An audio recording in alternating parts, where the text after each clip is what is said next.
of all your artists, I love all of them. This my boy. I mean, we hit it off like, when he first came in, and just, I think what it was is, I like rap artists, but this artist brings a different feel to the rap game. And I don't know what it is. I think it's his poetic style and flow. Tell me about this guy and how he came to be up under your umbrella, your tutelage. Oh, kudos have to go to my late cousin Lamont Smith, because he's the one who introduced this gentleman to me.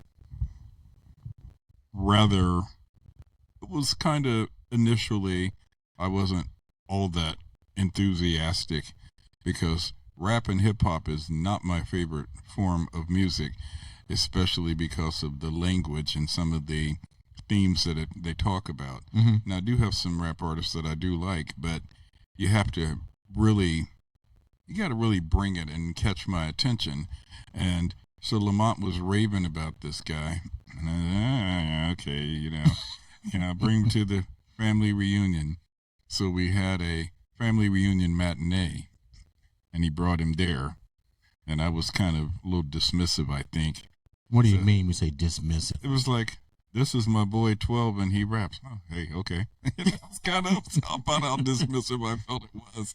So Lamont was still pushing for it. Mm-hmm. And I think he was thinking, this guy, I don't think he really feels me. So then Lamont brought him to another family reunion we had out of Fort Harrison. He was really pushing this.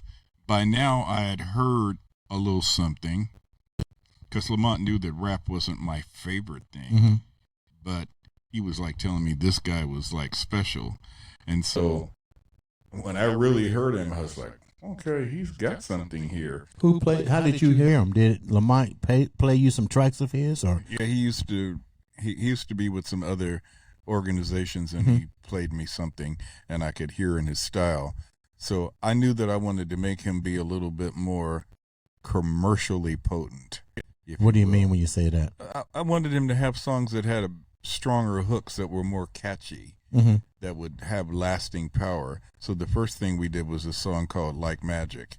Mm-hmm. And Like Magic was just a killer, especially, there's two demographics that support music the most. Right. That's the female demographic and the LGBTQ plus demographic. Those two demographics support recorded music more so than anybody else. Mm-hmm. And a lot of rappers make music for the hard ankles, for the boys in the hood. Mm-hmm. The boys in the hood don't belong to any streaming outlets, and they don't download anything. So, Right. Basically you're making music for people that don't really support. They might say, oh yeah, he's dope, but they're not going to really invest in you necessarily. So this guy, in my opinion, he was like a cross.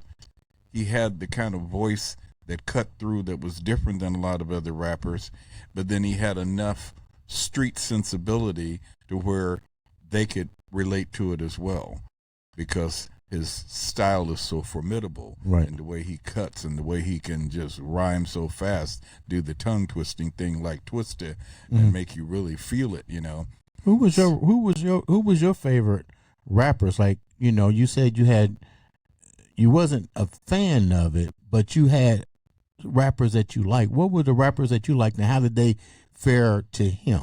Because you're going to compare who you like to him anyway. LL Cool J. Okay. is one of my favorites. Andre 3000 from Outkast.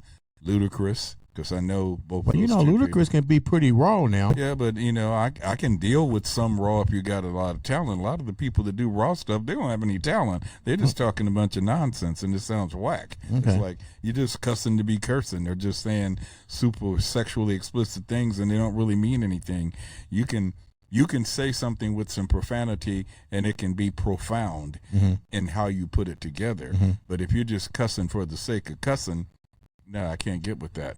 Because until 2004, when I was dealing with rap, my rap clients did use profanity,